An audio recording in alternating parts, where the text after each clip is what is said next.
Welcome to சாலஸ் kitchen. இன்னைக்கு நாம பார்க்க போறது பிடி கரணை குழம்பு. அதுக்கு தேவையான பொருட்கள் பாருங்க. சென்னை பக்கம்ல இந்த காயை வந்து பிடிக்கரணை சொல்லுவாங்க. ஊர் பக்கம்ல இதை வந்து கருணக்கிழங்கு அப்படி சொல்லுவாங்க. கருணக்கிழங்கு வந்து குக்கர்ல இப்ப வேக வச்சு எடுத்து வச்சிருக்கிறேன். அப்புறம் குழம்புக்கு தேவையான பொருட்கள் வெங்காயம், தக்காளி, சாம்பார் தூள், புளி, பூண்டு, கருவேப்பிலை. இப்போ ஒரு குழிக்கரண்டி எண்ணெய் எடுத்துக்கலாங்க. எண்ணெய் கடாயில ஊற்றிருக்கேன். இப்போ எண்ணெய் சூடான உடனே உளுந்தம் பருப்பு போட்டுக்கோங்க.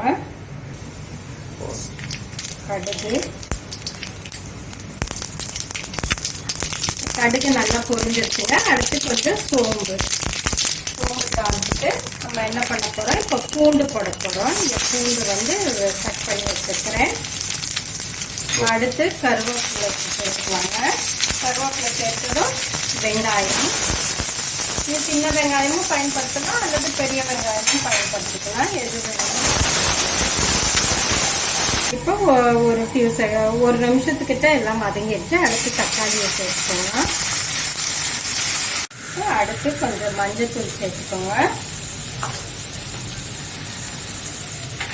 மஞ்சத்தூள் சேர்த்த உடனே இப்போ குழம்புக்கு தேவையான மிளகாய் தூள், அதாவது சாம்பார் பொடிங்க. நான் இங்கே அளவு கரெக்டாக எடுத்து வச்சிருக்கேன். இது எல்லாத்தையும் போட்டுட்டு என்ன பண்ணுங்க, பக்கத்தில் தண்ணி வச்சுக்கோங்க. ஒரு செகண்ட் இதை வதக்கின உடனே அப்புறம் தண்ணி அதில் ஊற்றுங்க. தண்ணியை ஆனால் ரெடியாக வச்சுக்கோங்க.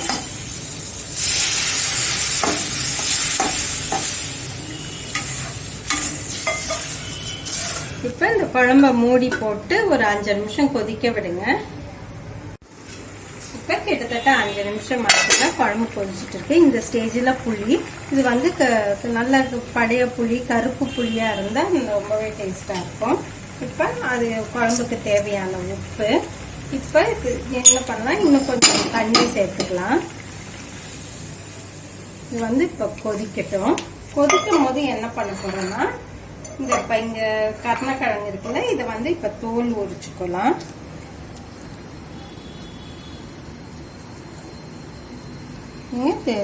எப்பவுமே கருணக்கிழங்கு வந்து நீங்க புதுசா இருந்துச்சுன்னா அது கொஞ்சம் அரிக்க செய்யுங்க. அதனால கிழங்க வாங்கிட்டு நீங்க வந்து கிட்டத்தட்ட ஒரு வாரம் கழிச்சு யூஸ் பண்ணீங்கன்னா அந்த கிழங்கு பழசாயிடும். பழைய கிழங்கு வந்து நமக்கு அரிப்பு இருக்காது. நல்லா கழுவிட்டு நீங்க என்ன பண்ணுங்க, தோலோட எப்பவுமே குக்கர்ல வேக வைங்க.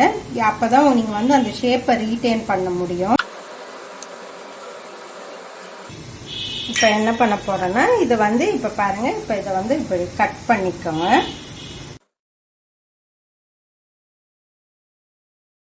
கட் பண்ணிருக்க இந்த கருணக்கிழங்கு இந்த குழம்புல சேர்த்துக்கலாம். இப்ப நல்லா இது கொதிக்கணுங்க. கொதிக்கட்டும். இப்ப கிட்டத்தட்ட 5 நிமிஷம் ஆச்சுங்க. இப்ப பார்ப்போம். குழம்பு நல்லா கொதிச்சுக்கிட்டு இருக்கு.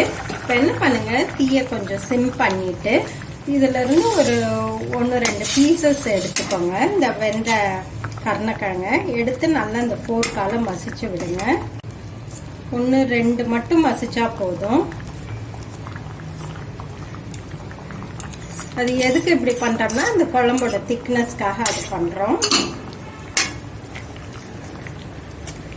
இப்ப அடுத்து இப்ப இதுல வந்து நம்ம புளி கொஞ்சம் அதிகமா ஊத்திருக்கோம். அப்பதான் இது வந்து ரொம்ப டேஸ்டா இருக்கும். கொஞ்சம் தேங்காய் பால் சேர்த்துக்கிட்டீங்கன்னா ரொம்ப ருசியா இருக்கும். இப்ப இந்த குழம்பு பாருங்க நல்லா கெட்டி ஆயிடுச்சு. அவ்வளவுதான். இந்த ஸ்டேஜ்ல நம்ம நிறுத்திடலாம். இந்த சுவையான கருணக்கிழங்கு கெட்டி குழம்பு நீங்களும் செஞ்சு பாருங்க. செஞ்சு பார்த்துட்டு எப்படி இருக்குன்னு சொல்லுங்க. மீண்டும் உங்களை அடுத்த ரெசிபியுடன் சந்திக்கிறேன். அதுவரை உங்களிடமிருந்து விடைபெறுவது உங்கள் விசாலாட்சி.